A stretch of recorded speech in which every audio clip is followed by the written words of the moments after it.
welcome back. It's your girl Kay here for your future. You know the deal. Now, if you already saw part one, we talked about how to land that virtual internship. Well, now for part two, we're going to make sure you have all the tips you need to have a truly successful school year. All right, let's check them out. Hey, Jeannie, how's it going? How are you? Great. It's great to be here, Kay. Oh, I'm so happy to have you. Love having the Muse on for your future. And I know you're going to give us some great tips about internships. But first, why don't you tell us a little bit more about the Muse? Sure. So the Muse is a website that helps you find the career and the job of your dreams. So you'll find both job listings of all kinds, not just for your internships, but through the whole rest of your career, and advice that is going to help you master the job search, succeed in your career, and do everything that you want in your career. Let's say I have landed that virtual internship, and now, what is it that folks can expect from, having just gotten this internship? Is it going to be any different than, internships were before when most of them were in person? Well, for one thing, you're definitely not going to be getting coffee for anybody. So that can be a plus. A lot of that kind of busy work that internships have been in the past, coffee, filing, sorting things out in the storage closet, depending on what kind of internship it is, that's obviously not happening right now. So that's great because it can give you the opportunity to do more meaningful work. Um, what that means, though, is that the person who's running the internship or the person who's going to be your boss has to do a better job of planning what they want you to do. So they actually have to have specific things in mind for you. And if they don't have a plan in mind, then you have to be a little bit more proactive about searching that out. So if you're not being given work to do, you need to reach out proactively and ask, like, is there something I can do? What about this? Could I work on this project? That kind of thing. Finding ways to speak up. I feel like that's really great advice, back to when we get to normal as well, right? Is speaking up. But especially right now, because it's like, I feel like most people are either working on, Slack or some kind of messaging system. So if you're not, present or actively checking in, then you could totally miss making the most out of your virtual experience. I could see that for sure. Because Yeah. same would happen in person. Exactly. And I think this is where it's really key. I think a few things to keep in mind for your virtual internship, especially in the first few weeks. Number one, everything that you're given to do, make sure you're super clear on the expectations. So, because, you can't just like walk over to your boss's desk and say like, oh, by the way, with this thing, I wasn't quite clear. Like, can I do that? You have to sort of upfront be really clear, like what are the deliverables, so to speak? What's the thing that I actually have to turn around or turn in? What's the deadline? If you have questions about it, don't hide that. I think people, feel shy about like, oh, I'm going to bother somebody, but you're an intern. Nobody expects you to understand everything instantly and know. You're there to learn. So it's okay to ask. I think a second thing on that same front is to be super communicative. So I think err on the side of over communicating rather than under communicating. So things like, if you don't have a weekly catch up with your boss, it might make sense to send them an email every Friday and say, this is what I worked on this week. This is what I'm planning to do next week.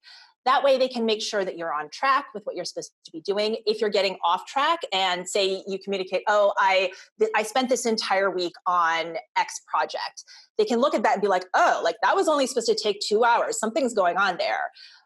So they can help you correct and make sure that you're prioritizing your time appropriately.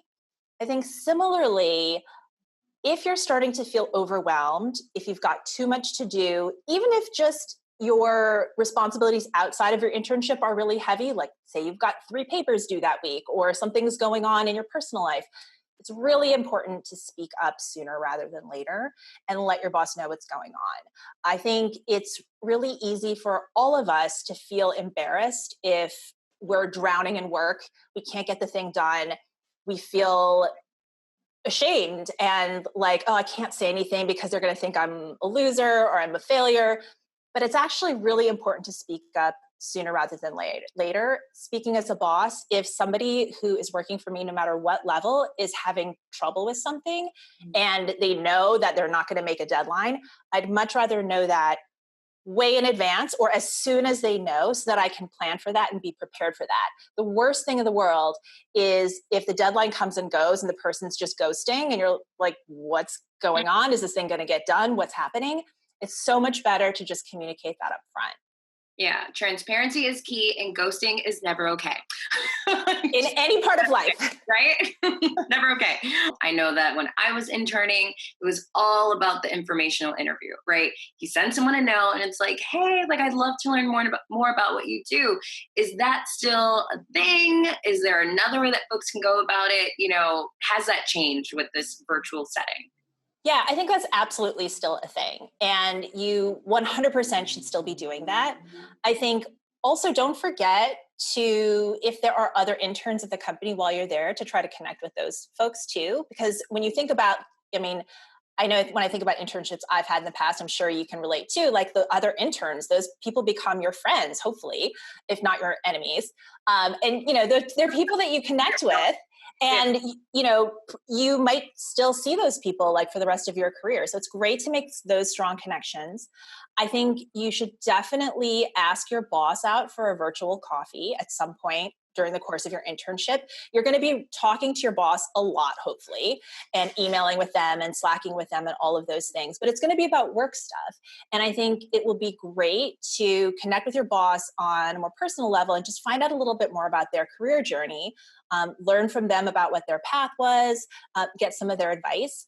And then ask them for who else can you reach out to for an informational interview. And I think, again, people expect that when there are interns. Like they're going to expect to hear from you. You're not necessarily being a burden. Also, there's the art of the follow-up too. You know, once you've had that conversation, making sure that you reach back out, say thank you, note a couple of things that you love that they mentioned. Like I love gems. Like I call them gems. Like so when someone says something and I'm like, oh, that really hit home for me, taking note of that. And just like you said, like using your cheat sheet that no one will see because you're at home or wherever you're working, write it down, and then you can include that in your email. So that cheat sheet, I'm about to make mine.